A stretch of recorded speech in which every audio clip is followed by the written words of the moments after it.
Mariah Carey is not the only one of Nick Cannon's many baby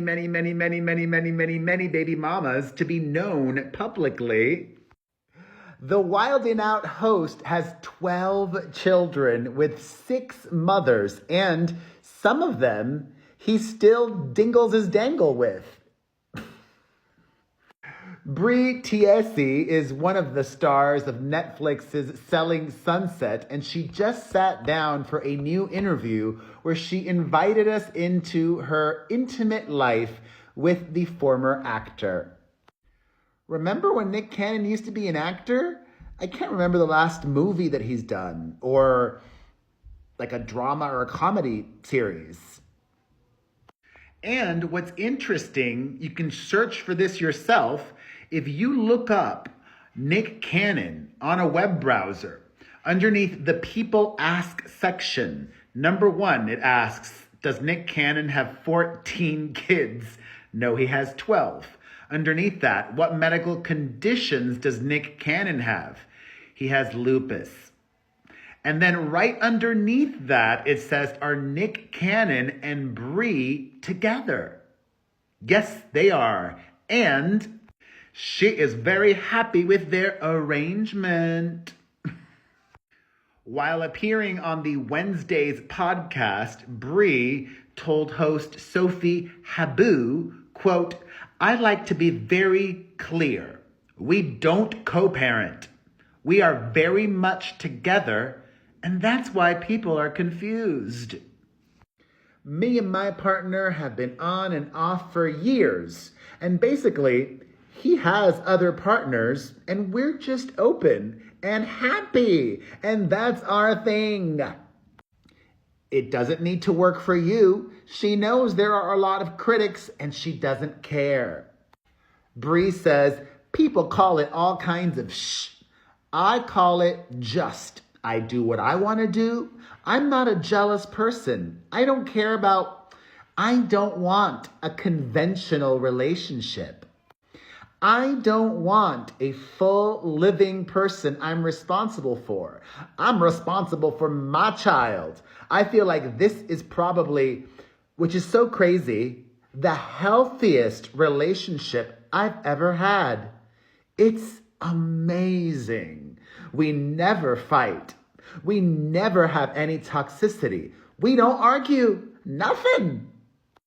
He's the best dad, and he's so present.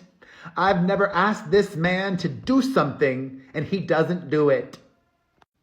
Bre reveals that they don't live together, but they do hang out a lot. She says, we both work and travel a lot, but we spend multiple nights together. Is that multiple nights a week or a month? We spend multiple nights together. We have set nights that we go to our yoga all the time. And we have the nights that we put my son to bed. We have a full schedule. Weekends are sports. He's very involved. Well, he needs to be very scheduled. He has 12 children with 6 different baby mamas. And speaking of them, Bre opens up about the dynamic with all the other women. She says, quote, he's involved with those that want to be involved. The people that I guess he doesn't deal with don't necessarily want or need him around, but I feel like anyone who chooses that or wants that, he's happy to do that. He obviously understands the situation that we're in, so he's really good at just doing what makes everybody happy. Yeah, he's especially good at what making everybody happy in bed.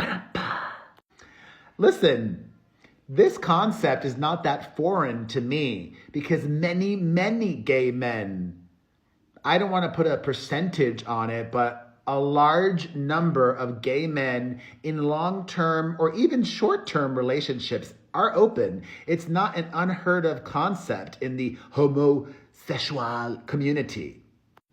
But is this a concept that's gaining traction with the hets, especially with women knowingly, happily being involved in this?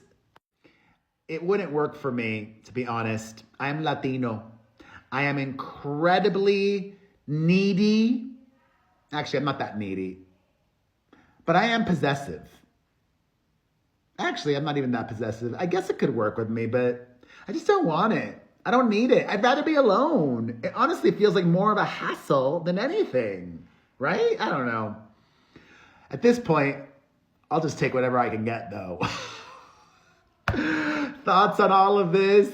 It's a lot to digest. Let's chew it, spit it out, and talk in the comment section.